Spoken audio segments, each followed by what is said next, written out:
दोस्तों, मैं आपको सुनाने जा रहा हूं अपनी मंडली की सदस्य प्रदीपिका सारस्वत की लिखी कहानी हर सिंगार के फूल। हल्द्वानी शहर में शाम घिर चुकी थी। बस स्टैंड के पीले लैंपपोस्ट एक एक करके जलने लगे थे।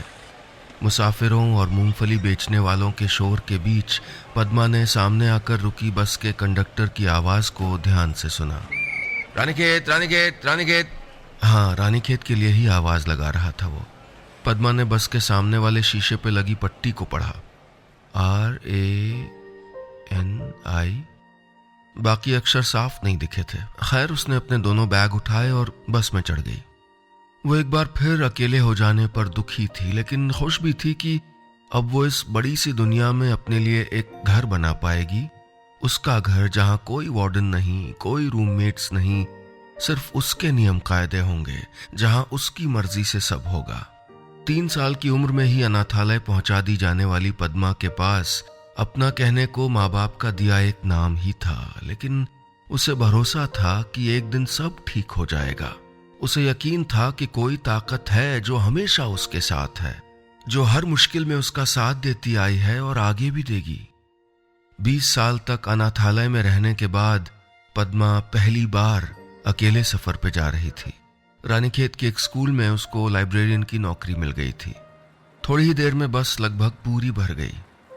ढलती शाम की ठंडी हवा कुछ देर तो पद्मा को अच्छी लगी, लेकिन फिर उसने बैग से शॉल निकाल लिया। बैग वापस रखकर वो बैठी ही थी कि बस चल पड़ी, लेकिन तभी अचानक किसी ने पीछे से उसके कंधे पे हाथ रखा। माफ कीजिएगा, ये मेरी सीट है, गैलरी में खड़े शख्स ने उससे ही कहा था। औसत से काफी ऊंचे कद के उस आदमी का चेहरा उसको साफ नहीं दिखा था। खैर, उसने बिना कुछ कहे सीट छोड़ दी। अभी बाहर पूरी तरह अंधेरा नहीं हुआ था, लेकिन बस में एक अजीब सी धुंध थी, जैसे अगरबत्ती का धुआं फैला हो। सिर्फ धुआं नहीं, खुशबू भी, हर सिंगार की खुशबू। उसे यह खुशबू हमेशा से पसंद थी। वो खामोशी से उस आदमी के बगल वाली सीट पर बैठ गई। मेरा नाम राघव है, मैं पिछले 20 सालों से इसी सीट पे बैठता आया हूं, उस आदमी ने अचानक कहा। खुद 25-30 से ज्यादा का नहीं था वो। पद्मा को उसकी बात अटपटी सी लगी। उसने पलट के उस आदमी को देखा।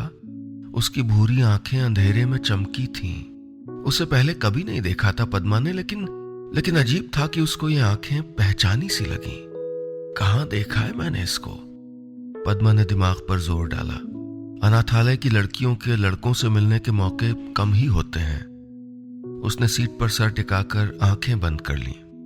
उसे याद आया कि ये आंखें उसने कहां देखी थीं। हाँ, आईने में। बस चलने के कुछ देर बाद बाकी मुसाफिरों की तरह पद्मा भी सो गई थी।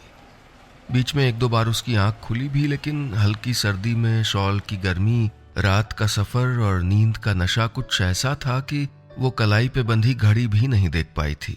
वैसे भी रानीखेत आखिरी स्टॉप था, तो बस वहां जाकर रुकनी ही थी। सो उसे इस बात की तसल्ली भी थी कि कहीं और नहीं ले जाएगी बस। जब उसकी नींद खुली तो बस रुकी हुई थी और उसका सर अपने साथ वाले मुसाफिर के कंधे पर था। इतनी सुकून की नींद कभी आई नहीं थी उसको। माफी मांगते हुए वो उठ खड़ी हुई। बस में सिर्फ राघव और पद्मा ही थे। सारे मुसाफिर जा चुके थे, यहां तक कि ड्राइवर और कंडक्टर भी। बाहर अब भी अंधेरा था, लेकिन सुबह से ठीक पहले वाला नीला अंधेरा। घबराई हुई पद्मा ने कलाई घड़ी पर नजर डाली तो वो और भी घबरा गई। सुबह के 3 बज रहे थे। कब से खड़ी है बस यहाँ? किसी ने मुझे जगाया क्यों नहीं? घबराई हुई पद्मा चारों तरफ देखते हुए बोली। ज्यादा देर नहीं हुई बस को यहाँ पहुंचे। तुम सो रही थी तो मैंने तुमको सोने दिया, राघव ने उसका सामान उतारते हुए कहा। ये एक छोटा सा उजाड़ बस स्टैंड था। खपरेल का टूटा फूटा शेड, कुछ सीमेंट की बेंचें, एक छोटा सा गुमटी नुमा कमरा और उसकी दीवार पर टिमटिमाता पीली रोशनी वाला बल्ब। उस बस स्टैंड के नाम पर बस यही था। कमरे के बाहर टंगे बोर्ड पर लिखा हुआ था, रानी बाग खुर्द। अब पद्मा वाकई हैरान थी। वो तो रानीखेत की बस में चढ़ी थी, फिर रानी बाग कैसे पहुंच गई? इस जगह के बारे में कुछ नहीं पता था उसको। बस स्टैंड के आसपास बस पहाड़ थे। उन पहाड़ों में बस्तियां कितनी दूर होंगी कह पाना मुश्किल था। ठंड भी काफी थी। पद्मा का शॉल भी अब उसको गर्म नहीं रख पा रहा था। अपने हाथों को आपस में रगड़ते हुए और फिर फूंक मारकर उनको गर्म करते हुए पद्मा राघव की तरफ मुड़ी। लेकिन ये क्या, राघव भी वहां नहीं था। पद्मा के दोनों बैग जिनको राघव ने उठाया हुआ था वो वहीं रखे थे, लेकिन वो खुद गायब था। डर, ठंड और घबराहट से पद्मा की धड़कनें बढ़ गई थीं।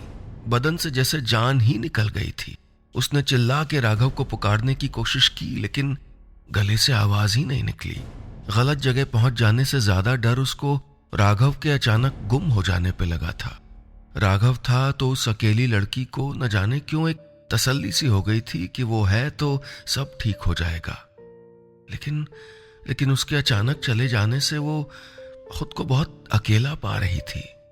अचानक से राघव उसे जिंदगी की सबसे जरूरी चीज लगने लगा था। इससे पहले कि घबराई हुई पद्मा ये तय कर पाती कि इतनी रात को अकेले वो क्या करे, कहाँ जाए, हाथों में चाय के 2 प्याले लिए राघव उसको अपनी ओर आता दिख गया। इतनी ठंड में न जाने कौन सी चाय की दुकान मिल गई थी उसको। खैर, उसे देख के अजीब सी खुशी हुई थी पद्मा को। वो सुनसान जगह पर अकेलेपन से बच जाने का सुकून था या राघव के वजूद में कुछ ऐसा था कि पद्मा को उसका होना तसल्ली दे रहा था, पद्मा ठीक से नहीं कह सकती थी। लेकिन अब वो उतनी डरी हुई नहीं थी जितना उन हालात में पहली बार अकेले सफर पे निकले इंसान को डरना चाहिए था। मेरा घर यहाँ से ज्यादा दूर नहीं है, चल के वहां आराम कर लो। सुबह 9 बजे यहाँ से पहली गाड़ी निकलेगी, उससे वापस चली जाना, राघव ने लगभग हुक्म देते हुए कहा था। एक अनजान जगह पर एक अनजान आदमी के साथ जाने की सोचकर ही उसको डरना चाहिए था, लेकिन उसने राघव की बात को ऐसे मान लिया जैसे राघव के घर जाने के लिए ही वो यहाँ तक आई थी। चाय खत्म करके राघव पद्मा का बैग उठाकर बस स्टैंड से बाहर निकल गया। कुछ खोई हुई, कुछ उनींदी सी पद्मा उसके पीछे हो ली। अब तक की जिंदगी में एक रात भी उसने अनाथालय के बाहर नहीं बिताई थी और अब पहली बार बाहर निकलते ही सब कुछ अजीब सा हो रहा था उसके साथ।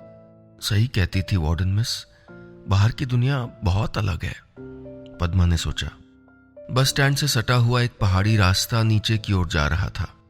सुबह से पहले के नीले अंधेरे में अब पद्मा की आंखें ठीक से देख पा रही थीं। उस पथरीले संकरे रास्ते पर राघव आराम से उतरता जा रहा था, जबकि पद्मा को काफी परेशानी हो रही थी। लगभग 15-20 मिनट छोटी छोटी पहाड़ियों के चक्कर काटने के बाद वो एक छोटे से घर के सामने जा पहुंचे। काई लगी टीन की छत वाला पुराना 2 मंजिला घर, जिसके सामने पत्थरों से बना आंगन था, एक पत्थर की बेंच और उसके दोनों तरफ शायद बागीचा रहा होगा जो अब बेतरतीब पेड़ों और झाड़ियों से भर गया था। देखकर लगा कि सालों से यहां कोई नहीं रहता। सारी रात सोने के बावजूद पद्मा की आंखें नींद के बोझ से झुकी जा रही थीं। एक अजीब सा नशा था। राघव ने अपनी जेब से एक पुरानी जंग लगी चाबी निकालकर दरवाजा खोला। काफी सन्नाटा था, इतनी खामोशी के आंगन के आसपास खड़े पेड़ों पर गिरती ओस की आवाज भी उसको सुनाई दे रही थी। न जाने क्यों ऐसा लगा था उसे कि इस जगह, इस आवाज को पहचानती थी वो। शायद किसी सपने में देखा था ये सब उसने। घर के भीतर बिल्कुल अंधेरा था, लेकिन राघव को पता था कि क्या कहाँ है। उसने अंधेरे में ही तलाश करके लालटेन जला दी। उजाला हुआ तो पद्मा ने नींद भरी आंखों से घर को एक नजर देखा। फर्नीचर पर चादरें पड़ी हुई थीं और सारे सामान पर धूल की मोटी परतें थीं, लेकिन फिर भी घर के भीतर वैसी गंध नहीं थी जो सालों से बंद पड़े घर में आनी चाहिए थी। एक अजीब सी खुशबू थी, हर सिंगार की खुशबू जैसी बस में आ रही थी। राघव ने अंदर वाले कमरे में पद्मा के लिए एक बिस्तर तैयार कर दिया और वो बिना सवाल जवाब किए सोने चली गई।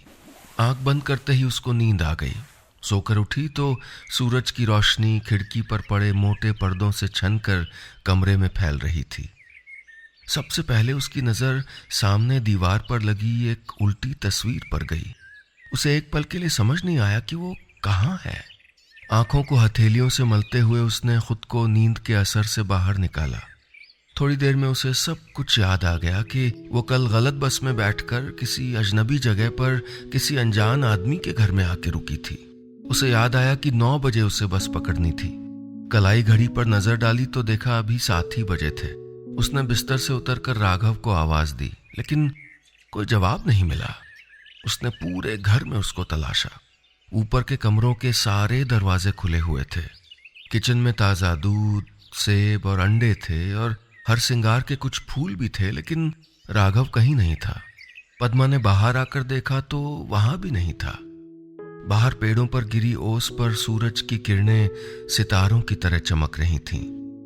न जाने क्यों इस जगह से उसको कुछ अपनापन सा लग रहा था। लेकिन ये राघव कहाँ था? घर के बगल में एक पतली सी पहाड़ी नदी थी, जिसके साथ चलता रास्ता अंदर घाटी की तरफ जा रहा था। रास्ते पर वही हर श्रृंगार के फूल थे जो किचन में रखे थे। उसे लगा जैसे उसे रास्ता दिखाने के लिए ये फूल वहां गिराए गए थे। थोड़ा अंदर जाने पर एक झोपड़ी नुमा घर दिखाई दिया, लेकिन घर जितना पास दिखा था उससे कहीं ज्यादा वक्त लगा था उसे वहां पहुंचने में। पहाड़ी रास्ते ऐसे ही होते हैं। उसकी सांस फूल गई थी चलते चलते। उसने दरवाजा खटखटाया तो मैली सी धोती, कुर्ता और सदरी पहने कांपते हाथों वाले एक बुजुर्ग ने दरवाजा खोला। उनकी उम्र 100 से कम रही होगी या ज्यादा, ये कहना मुश्किल था। पद्मा को देखते ही उनके पोपले चेहरे की झुर्रियां हैरानी में खिंच गई थीं। उनकी पीली पड़ चुकी आंखें जैसे कह रही थीं कि उन्होंने ऐसा कुछ देख लिया था जिसकी उनको उम्मीद नहीं थी। पद्मा ने उन बुजुर्ग को समझाया कि वो अनाथालय से रानीखेत जाने के लिए निकली थी और यहाँ पहुंच गई, और जो राघव उसे यहाँ लाया था वो न जाने कहाँ चला गया था। लेकिन वो बुजुर्ग तो जैसे उसकी बात अनसुनी कर उसको बस देखे जा रहे थे। पद्मा को बहुत अजीब लगा। उसने एक बार फिर उनको अपनी बात समझाने की कोशिश की। दादा, आपको पता है राघव कहाँ है? उसने लगभग झुंझलाते हुए पूछा। राघव को मरे 10 साल हो गए बेटा, पर कभी कभी उस पार गए हुए लोग लौट भी आते हैं बचे हुए काम निपटाने। उन बुजुर्ग ने दूर पहाड़ की तरफ देखते हुए कहा तो पद्मा थक कर पीछे हट गई। उसे लगा था कि शायद ये बुजुर्ग बुढ़ापे में अपना दिमाग खो बैठे हैं। कह रहे हैं राघव को मरे 10 साल हो गए, जबकि वो अभी कुछ घंटों पहले ही उसके साथ थी। वो वापस घर लौट आई। आसपास कोई और मकान था भी नहीं। वापस लौटकर उसने पूरे घर का मुआयना किया। नीचे के तले में किचन और हॉल के अलावा 2 और कमरे थे, एक जिनमें वो सोई थी और दूसरा एक और बेडरूम जिसमें ना के बराबर सामान था। ऊपर के कमरों में एक लाइब्रेरी नुमा कमरा था और दूसरा शायद स्टोर रूम था। उसमें पुराने पीतल के बर्तन, बिस्तरों और लिहाफों के अलावा कुछ पुराने लोहे के ट्रंक पड़े थे। उसने गौर किया कि घर में कोई तस्वीर नहीं थी। फिर उसे याद आया कि जिस कमरे में वो सोई थी उस कमरे में एक तस्वीर थी जिसे उल्टा कर दिया गया था। वो लगभग दौड़ के नीचे आई और तस्वीर को सीधा किया। तस्वीर में राघव था और दूल्हे के कपड़ों में और दुल्हन के जोड़े में जो लड़की थी वो बिल्कुल पद्मा जैसी दिख रही थी। ये कैसे हो सकता है? पद्मा हैरान थी।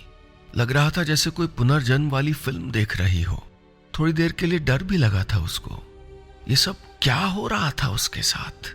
अच्छी भली रानीखेत जाने को निकली थी वो, लेकिन अब इस सब के बारे में सोचना फजूल था। वो राघव को नजरअंदाज करके तो निकल सकती थी, लेकिन तस्वीर में उसके जैसी दिखने वाली लड़की कौन थी? उसे ये जानना था। क्या वो उसकी खोई हुई माँ थी या उसकी कोई बहन? उसे कुछ समझ नहीं आ रहा था। पद्मा भूल चुकी थी कि उसको रानीखेत जाना था, उसे नई नौकरी ज्वाइन करनी थी। यहाँ जो कुछ हो रहा था वो उसकी सोच से बाहर का था, लेकिन बेशक नौकरी से कहीं ज्यादा मायने रखता था। और ये राघव कौन था और वो चला कहाँ गया? सैकड़ों सवाल पद्मा के जहन में उभर रहे थे। वो कौन थी? उसका परिवार कहाँ था? उसकी पहचान कहाँ थी? ये सवाल हमेशा से उसको परेशान करते रहे थे। इन अजीब हालात में ही सही, लेकिन आज उसको इन सवालों के जवाब मिलने की उम्मीद दिखने लगी थी। पद्मा ने घर की हर वो जगह तलाश की जहां राघव और तस्वीर वाली लड़की से जुड़ी कोई भी जानकारी मिल सकती थी। ऊपर के कमरे में ढेर सारी धूल भरी किताबें और फाइलें थीं। एक पीली फाइल पर लिखा था Gaura Uniyal, principal government high school, Rani Bagh Khurd. और एक नारंगी फाइल पर Raghav Uniyal, lecturer physics, government high school, Rani Bagh Khurd. 20-22 साल पुरानी फाइलें थीं। पद्मा ने बाकी फाइलें खोलीं। एक फाइल में बर्थ सर्टिफिकेट था उसके अपने नाम का, वैक्सीनेशन के कागज थे, डॉक्टर के प्रिस्क्रिप्शन थे। पद्मा ने तेज धड़कते दिल को काबू में रखते हुए वो सर्टिफिकेट उठा लिया। Padma Uniyal, daughter of Gaura and Raghav Uniyal. उसने जोर जोर से पढ़ा। यानी वो उसके माँ बाप थे, वो अपने घर पर थी। पहली बार अपना नाम अपने माँ बाप के नाम के साथ पढ़ने पर उसे वो अल्फाज जज्बात से खाली किसी खबर जैसे लगे थे। उसने बार बार दोहराया, Padma Uniyal, daughter of Gaura and Raghav Uniyal, और तब तक दोहराती रही जब तक सालों से उसके भीतर जमा सारा अकेलापन, अपनी पहचान के सारे सवाल एक सैलाब की तरह उसकी आंखों में नहीं उतर आए। वो फूट फूट के रो पड़ी। कुछ देर बाद जब वो संभली तो आंसू पोंछकर बाकी फाइल्स देखी। कुछ फाइलों में गौरा और राघव के काम से जुड़े कागजात थे। फिर एक फाइल में अखबार की कुछ कतरनें थीं किसी रोड एक्सीडेंट के बारे में। एक एक करके वो सारी कतरनें पढ़ गई। तो यहां छुपा था उसकी जिंदगी का राज। 20 साल पहले हल्द्वानी से रानी बाग खुर्द जा रही एक रोडवेज बस के एक्सीडेंट में राघव की मौत हो गई थी, और उसी एक्सीडेंट में उनकी बच्ची पद्मा यानी वो कहीं गुम हो गई थी। अखबारों के मुताबिक पद्मा को तलाशने की काफी कोशिश की गई, लेकिन कुछ पता नहीं चला। वो बुजुर्ग सच कह रहे थे, यानी राघव मतलब पापा मुझे घर लौटाने आए थे। उसने मान लिया था। वो एक बार फिर उन बुजुर्ग की झोपड़ी पर पहुंची कि शायद वो बता सकें कि उसकी माँ कहाँ है, लेकिन वहां कोई नहीं था। उसने गवर्नमेंट हाई स्कूल जाकर गौरा उनियाल के बारे में पता किया तो उन्होंने बताया कि वो सालों पहले नौकरी छोड़कर कहीं चली गई थी। उनका नया एड्रेस उनके पास नहीं था, लेकिन उन्होंने पद्मा से वादा किया था कि वो जल्दी ही पता करके उनको बता देंगे। दिन भर यहां वहां दौड़ने के बाद जब पद्मा घर वापस लौटी तो बहुत थक चुकी थी। सब कुछ वापस पाकर भी उसके हाथ खाली थे। आंगन में घुसते वक्त अकेलापन उसको घेरने को ही था कि उसे पत्थर की बेंच पर रखे हर सिंगार के फूल नजर आए। शाम का ढलता सूरज उसकी आंखों में चमक उठा। उसे फिर से लगा था कि वो अकेली नहीं थी। उसे यकीन था कि जो ताकत उसको यहां तक ले आई थी वही ताकत उसकी मां को भी उसके पास जरूर लेके आएगी। बस इतनी सी थी ये कहानी।